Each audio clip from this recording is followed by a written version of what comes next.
Seventh episode opens.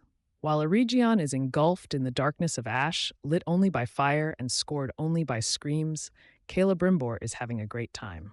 Without any disturbance and seemingly armed with enough mithril, he proudly forges the 9 rings for mortal men. Now and then, something seems a little off. He notices Fëanor's hammer is missing one of its jewels, and when he looks in the mirror, his face is sooty and even scratched. However, when Sauron walks in, everything returns to normal. "You know how forgetful you can be?" Sauron tells him.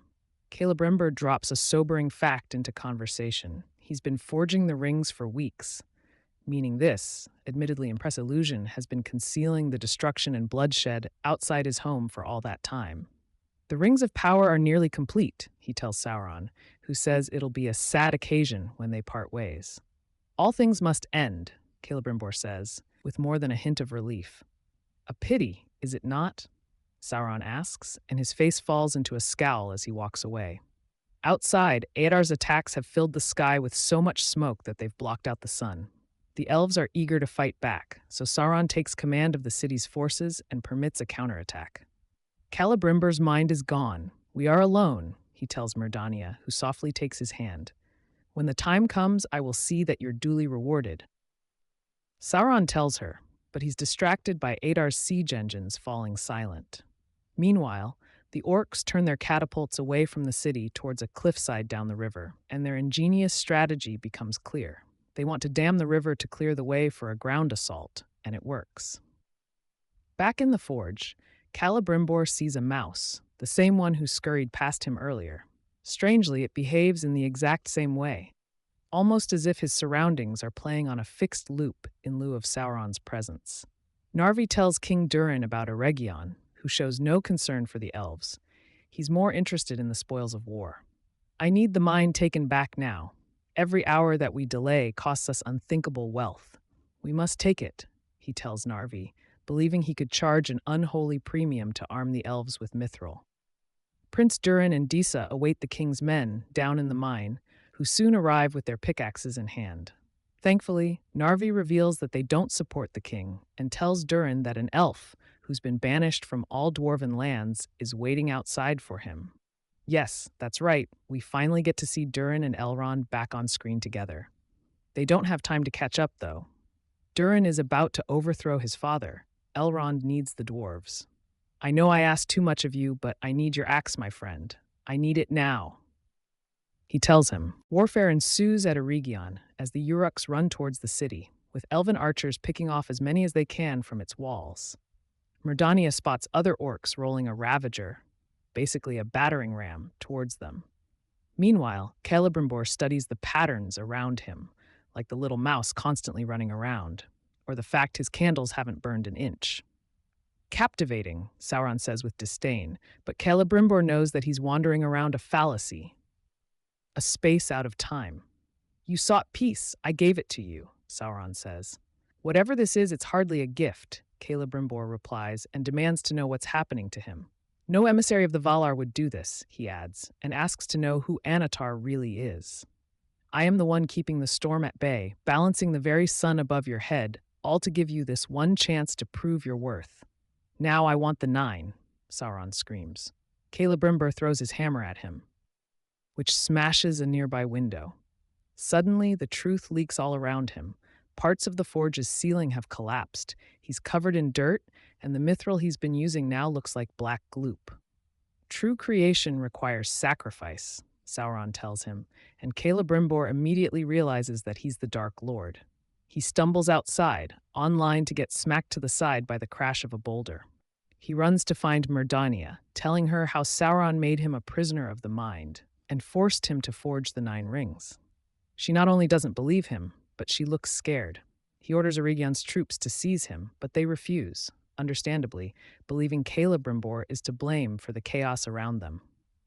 He tells them to cut Sauron open to see his black blood, but when he holds up his hand, his scar is red. Myrddania offers to take him back inside, but Sauron uses an especially malicious trick. Celebrimbor is still under his influence, so he makes him throw her off the side of the city wall. She plummets to the muddy ground, where an orc plunges an axe into her face. Yikes. All this can end. Finish the 9 and I will spare your city, Sauron tells Celebrimbor. His goal is simple, to create a perfect and lasting peace. Sauron hears Elrond's army in the distance, who barrel towards Adar and the orcs. Death to our foes, Elrond shouts. However, they're stopped in their tracks when one of the orcs reveals Galadriel in a cage with a spear to her throat. Elrond orders his troops to halt. Adar demands to see Galadriel's ring, but Elrond tells him he doesn't have it. Galadriel says he should have kept charging, and Adar threatens to cut out her tongue if she keeps talking. Sauron is my enemy as much as yours. Give me what I need to defeat him, and we will all be rid of him, Adar offers, explaining how Eregion and its people already belong to him. Elrond refuses to believe Celebrimbor could be corrupted, but Adar reveals that he welcomed Sauron when he looked like Halbrand mined into the city. Adar has a reasonable offer. Help him kill Sauron and Galadriel will live. You must know you can't defeat me in battle. You will fall, he warns. But Adar's orcs look a bit nervous about the likelihood of death if the two sides actually fought. The ring for Galadriel's life, Adar offers again, but Elrond tells him, ask me on the field, and the neck with a blade against it is yours. I will meet you there with her head on a pike, Adar says, so Elrond asks if he can say goodbye to Galadriel. Forgive me, he says. Win, she whispers. And then we get a weird moment. Elrond kisses Galadriel. If you know what happens in the books, you'll understand. Even Galadriel looks a little startled, but it seems like it was just a way for him to pass her a key to her cuffs without anyone noticing. In Khazad-dûm, Durin tells the dwarves, the great tale of our age is being written, and it falls to us to decide whether it'll end in tragedy or triumph. He reveals that Sauron has returned and tried to forge rings that'll enslave them and everyone else in Middle-earth. The elves need them, and Sauron wants to stoke their greed and turn their hearts to ash and sweep us from the field. We are stronger than he knows. There is something all dwarves prize far more than riches, more even than this mountain we hold dear. Fight with me, so all the world can see that dwarven loyalty is a force stronger than any sorcery, more powerful than any army, deeper than the bones of the earth. Will you fight with our friends? Will you fight for Khazad-dûm?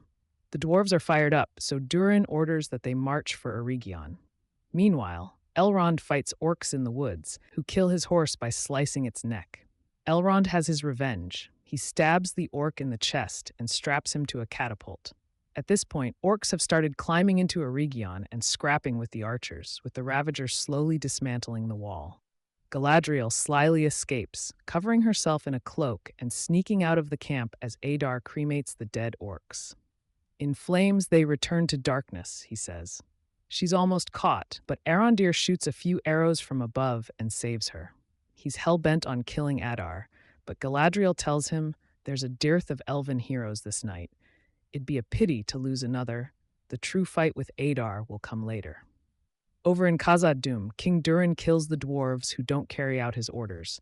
Narvi asks him to recall the army, otherwise everyone could die, especially if the king keeps mining. As Celebrimbor finishes the rings, Sauron tells him not to be afraid. All of our sufferings will be worth it. You must know it pains me to treat you like Morgoth treated me, he says. Do you know what it is to be tortured at the hands of a god? I see the end, Celebrimbor, so clearly. I have seen it from the moment I awoke. His end, it was different from mine, for what he wished to destroy, I wished to perfect. Sometimes, the pain almost became a reward, became a game, a contest to see whose will was the mightier. Celebrimbor asks why he'd want to inflict the same pain on him.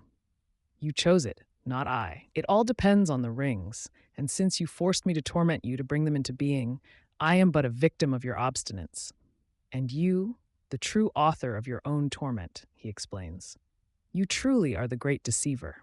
You can deceive even yourself, Celebrimbor replies. As blood is spilled over the marshes outside Eregion, Celebrimbor tries and fails to destroy the rings. He puts them all in a bag, chops off his thumb so he can remove his hand from his handcuff, and flees. His troops try to seize him by order of Annatar, Lord of Eregion, but they're stopped by Galadriel. Celebrimbor explains that he was enslaved, and it was his fault. A part of me knew, a part of me saw, but I wanted what he offered. So I blinded myself to what he was, he says, and Galadriel says the same thing happened to her. Galadriel tells Celebrimbor to use the old dwarven tunnel to escape, but Celebrimbor tells her she needs to be the one who takes the rings. I built this city. My place is here, he tells her. It is not strength that overcomes darkness, but light. Armies may rise, hearts may fail, but still light endures, and it's mightier than strength. Galadriel takes the rings. Meanwhile, Elrond tasks Ryan with causing an explosion with one of her arrows.